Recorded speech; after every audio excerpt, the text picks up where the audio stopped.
In this video, we're going to look at how the common mode rejection ratio is calculated and see what circuit parameters will affect it.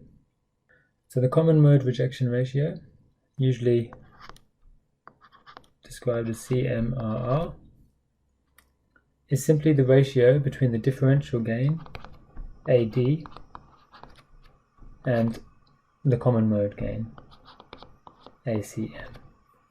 These are usually taken as absolute values in this case, and CMRR is typically given in decibels, so that means we want 20 log to the base 10 of AD over ACM. So let's first look at our ideal case. So in that case, we know that our AD value is simply equal to GMRD. And as we've shown in previous videos and lectures, our common mode gain, ACM, is equal to 0. So therefore, AD over ACM will equal infinity. And that's the ideal case for the MOS differential pair, or for any differential amplifier. But what happens if we move away from our ideal circuit? How will that affect the CMRR? So we're going to investigate that by first looking at the case where our ideal current source, down here, becomes less ideal and now is associated with a resistance RSS. So how will that affect the common mode rejection ratio? To analyze the effect that our current source resistance RSS will have on the CMRR of the circuit, we can first simplify it by shorting the power supplies, connecting them directly to ground, and setting the current sources to open circuit. So therefore we just have the RSS to ground down here.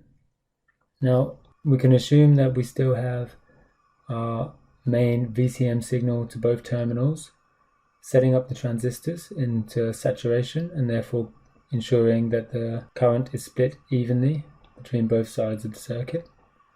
And in this case, we added an incremental common mode voltage coming into the gate terminals of both Q1 and Q2. So this is the same voltage attaching to both inputs, but in this case just an incremental change on top of our standard VCM. So what we want to know is how much of this incremental input will appear at the differential output of the circuit. So we can ease the analysis of the circuit by converting the transistors to their T-model equivalents, in this case neglecting R out for simplicity. And so from this circuit it's quite straightforward to define VICM as equal to I over GM plus 2I RSS. By rearranging that equation, we can show that I equals VICM divided by 1 over GM plus 2 RSS. And it's clear that the output voltages of our circuit, Vout1 and Vout2, will equal minus RD times I. And so by combining those equations, we can see Vout1 equals Vout2, which equals RD over 1 over GM plus 2 RSS VICM. So both Vout1 and Vout2 have been corrupted by the common mode input signal, VICM, and they will have a gain V1 over VICM equal to approximately minus RD over 2RSS. That's assuming that 2RSS is much larger than 1 over GM, which is a pretty fair assumption in this case. But we can see that whilst the individual output signals have been corrupted by the common mode input, they are still equal to each other. So therefore, our differential output, VOD, is V2 minus V1 and still equals 0. So the addition of the current source resistance has not had an effect on our CMRR. But what about if we lose the symmetry of the circuit?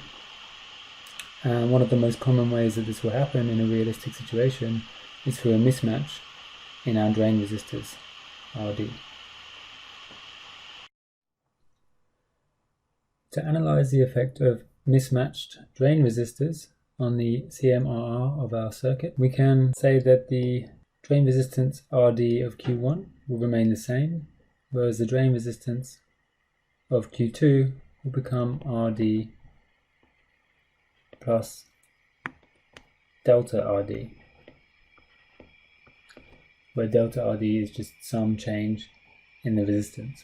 So going back to our output equations, we now have that V1 is approximately minus RD over 2 RSS VICM, whereas our V2 has now changed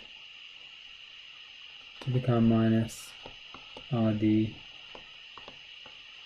plus delta RD over 2RSS VICM.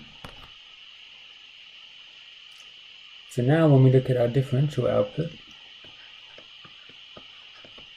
VOD, VO2 minus VO1,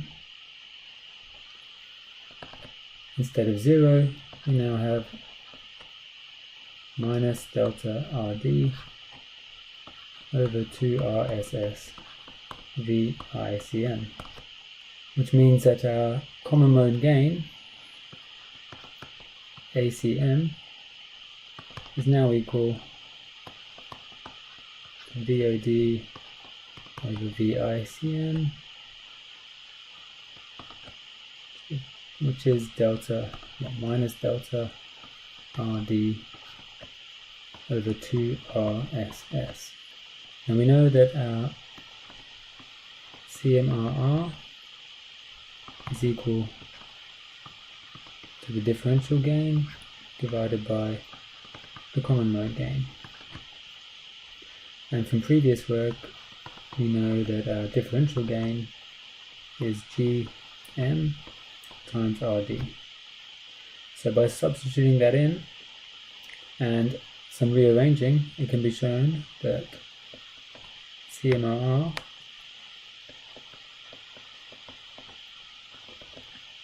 is equal to 2GM RSS divided by delta RD over RD. So we can see that whilst adding the series resistance of the current by itself didn't affect the CMRR, but as soon as there is a mismatch in the symmetry of the circuit, the RSS value actually becomes important. So to maximize our CMRR, which is our ideal situation, we'd like to utilize a bias current with a high output resistance, so maximize RSS, and of course we want to minimize our delta RD, so keep our drain resistances as ideally matched as possible.